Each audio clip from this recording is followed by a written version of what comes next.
Doctor Sumitra Meena, associate professor zoology, BSc part 3। हम physiology में blood clotting के बारे में अध्ययन कर रहे थे। ब्लड क्लॉटिंग के फैक्टर्स के बारे में हमने पढ़ा। ब्लड क्लॉटिंग के संबंध में साइंटिस्टों का अलग अलग मत हैं। इनमें से कुछ प्रमुख मत इस प्रकार हैं, जिनका हम एक एक करके अध्ययन करेंगे। फर्स्ट मत है बेस्ट और टेलर का सिद्धांत। बेस्ट और टेलर के सिद्धांत के अनुसार रक्त स्कंदन में केवल 4 पदार्थ ही काम में आते हैं, जैसे प्रोथ्रोम्बिन, थ्रोम्बोप्लास्टिन, कैल्शियम आयंस और फाइब्रिनोजन।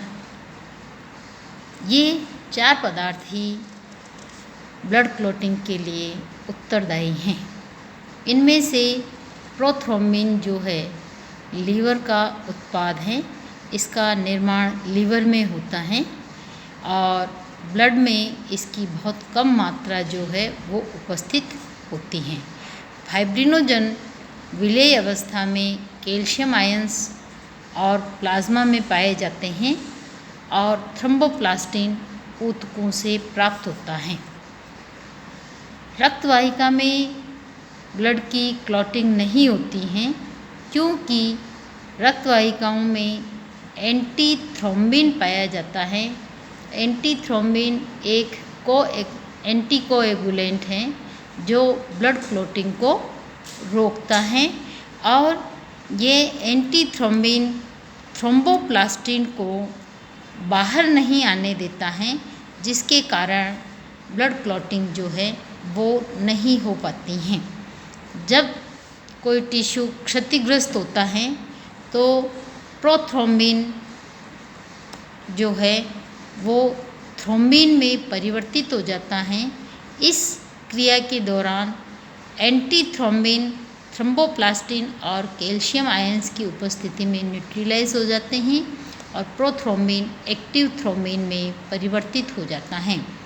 एक्टिव थ्रोम्बिन की उपस्थिति में क्षतिग्रस्त रक्तवाहिकाओं या टिश्यू के स्थान पर ब्लड प्लाज्मा में उपस्थित विलेय फाइब्रिनोजन जो है वो अविलेय फाइब्रिन में परिवर्तित हो जाती हैं। तो होवेल के सिद्धांत के अनुसार हम देखें तो होवेल के सिद्धांत के अनुसार ब्लड क्लॉटिंग जो है वो एक अलग थ्योरी बताते हैं, जिसके अंतर्गत ब्लड क्लॉटिंग में इन ऊपर वर्णित 4 पदार्थों के अलावा और भी पदार्थ जो है वो होते हैं। होवेल के अनुसार ब्लड प्लेटलेट की ब्लड क्लॉटिंग के अंदर कोई भूमिका नहीं होती है और इस सिद्धांत के अनुसार कैल्शियम आयंस की उपस्थिति में प्रोथ्रोम्बिन परिवर्तित होकर सक्रिय थ्रोम्बिन का निर्माण करता है। ऐसा माना जाता है कि जब भी कोई ऊतक क्षतिग्रस्त होता है तो वह सिफेलिन नामक पदार्थ उत्पन्न करता है और ये सिफेलिन नामक पदार्थ जो है वो एंटी थ्रोम्बिन को न्यूट्रलाइज कर देता है।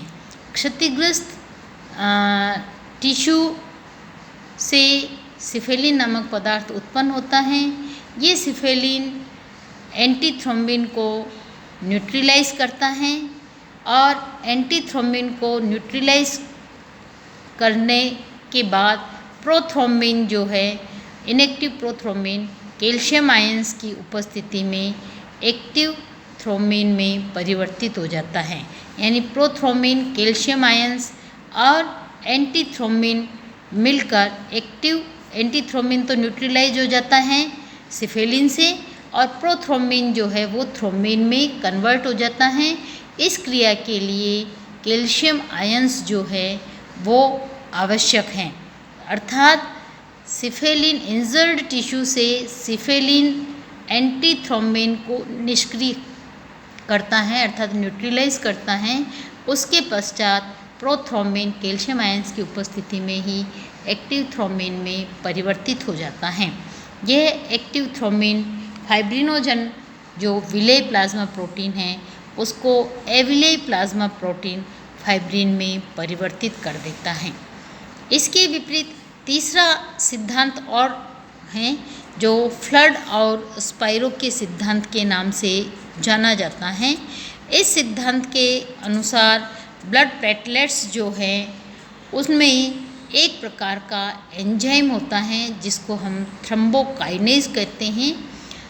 क्षतिग्रस्त टिश्यू में से थ्रोम्बोकाइनेज जो है वो उत्पन्न होता है और ये थ्रोम्बोकाइनेज कैल्शियम आयंस की उपस्थिति में प्रोथ्रोम्बिन को एक्टिव थ्रोम्बिन अर्थात सक्रिय थ्रोम्बिन में परिवर्तित कर देता है और ये सक्रिय थ्रोम्बिन विलेय प्लाज्मा प्रोटीन फाइब्रिनोजन को अविलेय प्लाज्मा प्रोटीन फाइब्रिन में कन्वर्ट कर देता है।